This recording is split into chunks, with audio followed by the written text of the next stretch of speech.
where this service is coming from.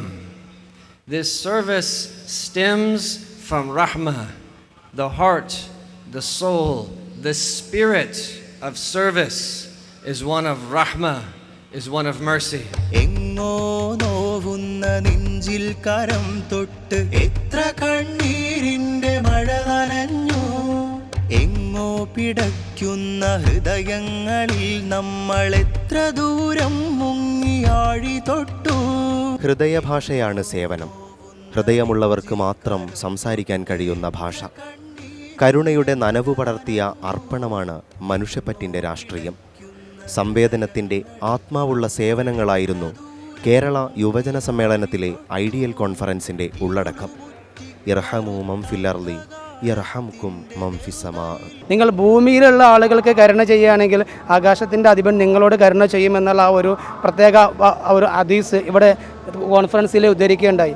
ശരിക്കും ആ ഒരു വാക്യം അദ്ദേഹത്തിൻ്റെ ഇതിൽ നിന്ന് കേൾക്കുമ്പോൾ ഇസ്ലാം എന്നുള്ളത് ഇത്രത്തോളം സൗന്ദര്യമുള്ളൊരു മതം നമ്മളോട് കൂടുതലായിട്ടും ഊന്നി പറയുന്നത് ഈ ഒരു ജീവകാരുണ്യ പ്രവർത്തനങ്ങളുടെ ഒരു പ്രാധാന്യത്തെക്കുറിച്ചാണ്. ഇനി നമുക്കാരുമില്ലെന്ന് തോന്നുമ്പോൾ ഒരു നിമിഷം ഈ മണ്ണിനെ ഓർക്കുക.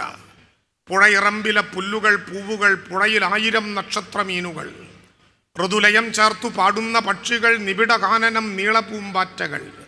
ഉടയ ദൈവത്തിനെണ്ണയും കൊണ്ടിതാ പുഴുവൊരാൾ സ്നേഹയാത്ര തിരിക്കുന്നു.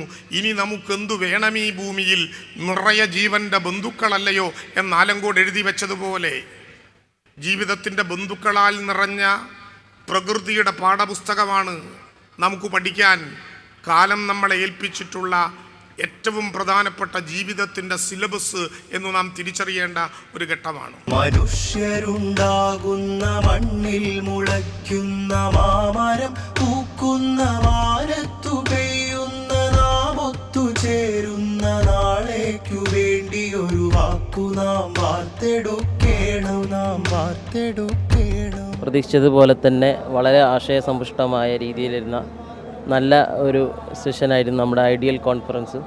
സേവനം അത് നമ്മുടെ ഓരോ മനുഷ്യനും അവരുടെ മുഖമുദ്രയായിട്ട് കാണേണ്ട ഒന്ന് തന്നെയാണെന്നാണ് നമ്മളെ പഠിപ്പിച്ചത്. അതാണ് മുത്തുനബി സല്ലല്ലാഹു അലൈഹി വസല്ലമ ജീവിതത്തിലുടനീളം നമ്മെ പഠിപ്പിച്ചതും ഉത്ബോധിപ്പിച്ചതുമെന്ന് പറയുകയുണ്ടായി. അല്ലാഹുവിൻ്റെ കാരുണ്യം എന്ന് പറയുന്ന ആ സിഫത്ത് നമ്മിൽ ജനിക്കുമ്പോഴാണ് മാതാപിതാക്കളോട് കാരുണ്യമുണ്ടാകുന്നത്, വാർദ്ധക്യം ചെന്നവരോട് കാരുണ്യമുണ്ടാകുന്നത്, കുഞ്ഞുങ്ങളോട് വാത്സല്യമുണ്ടാകുന്നത്, പ്രകൃതിയോടും സസ്യലതാദികളോടും എൻവിറോൺമെൻറ്റിനോട് മനുഷ്യന് കാരുണ്യബോധമുണ്ടാകുന്നത്. അങ്ങനെ സർവ്വതിനെയും കാരുണ്യത്തോടുകൂടി കാണുമ്പോൾ എല്ലാറ്റിൻ്റെയും പ്രയാസങ്ങളിലും പ്രശ്നങ്ങളിലും കടന്നു വരാൻ അവൻ മുന്നോട്ട് വരും.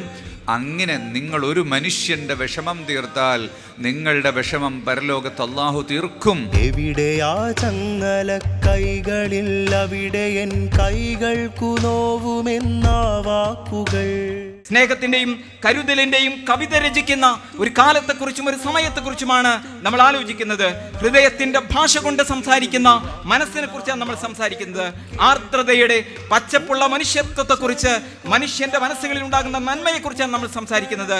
ആ നന്മയിലൂടെ സഞ്ചരിക്കണമെന്നാണ് വിശുദ്ധ മതം നമ്മളെ പഠിപ്പിച്ചിട്ടുള്ളത്. നാം യുവജന സംഘമായുണ്ട്, നാം യുവജന സംഘമായുണ്ട്.